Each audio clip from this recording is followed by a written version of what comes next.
Before watching this video, everyone please plant trees, save green.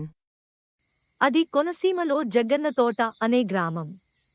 ఆ గ్రామం ఎప్పుడూ పక్షులు కిలకిల ధ్వానాలతో ఎప్పుడూ సందడిగా ఉంటుంది.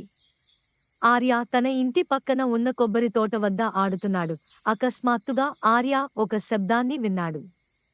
అతను తలెత్తి చూశాడు. ఒక ఆకుపచ్చటి రామచిలుక బుష్లో పడిపోతున్నట్లు కనిపించింది. ఆర్య పరుగెత్తి వెళ్లి బుష్ను తీయగా అందులో ఒక అందమైన రామచిలుక కదలకుండా వాలిపోయి ఉంది. దాని రెక్క గాయమైందేమో, తడిగా ఉంది. ఆర్య తన చేతుల్లో ఆ రామచిలుకని చాలా జాగ్రత్తగా ఎత్తుకున్నాడు. అతని కళ్లలో మమకారం, చేతుల్లో తలంపు కనిపించాయి.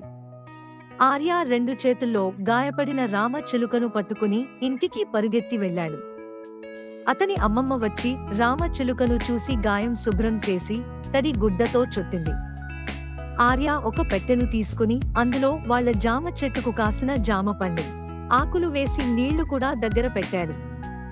రామచిలుక విశ్రాంతి తీసుకుంటోంది. ప్రతిరోజూ ఆర్య రామచిలుకకు పండు తినిపించేవాడు, దానితో మాట్లాడేవాడు. కొద్ది రోజుల్లో రామచిలుక గాయం కాస్త తగ్గినది. మెల్లగా రామచిలుక ఎగరడం మొదలుపెట్టింది. ఒకరోజు రామచిలుక తన రెక్కలు ఎత్తి కిటికీపైకి ఎగిరింది. అది ఆర్యను చూసి మెల్లగా కూసింది. ఆర్య కిటికీ తలుపు తెరిచాడు. రామచిలుక ఆకాశంలోకి ఎగిరింది. ఆర్య నవ్వుతూ దాన్ని చూసి చేతిని ఊపాడు. అది ఆనందంగా ఆకాశంలోకి ఎగిరింది. ఆర్య దాన్ని చూసి గంతులు వేశాడు.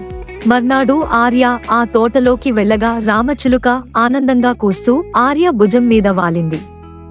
ఈ కథలో నీతి ఏమిటి అంటే, బాధలలో ఉన్న మనుషులకు అయినా, మూగ జీవరాశులకు అయినా సహాయం చేయాలి. అది ఎప్పుడూ మనల్ని కాపాడుతుంది.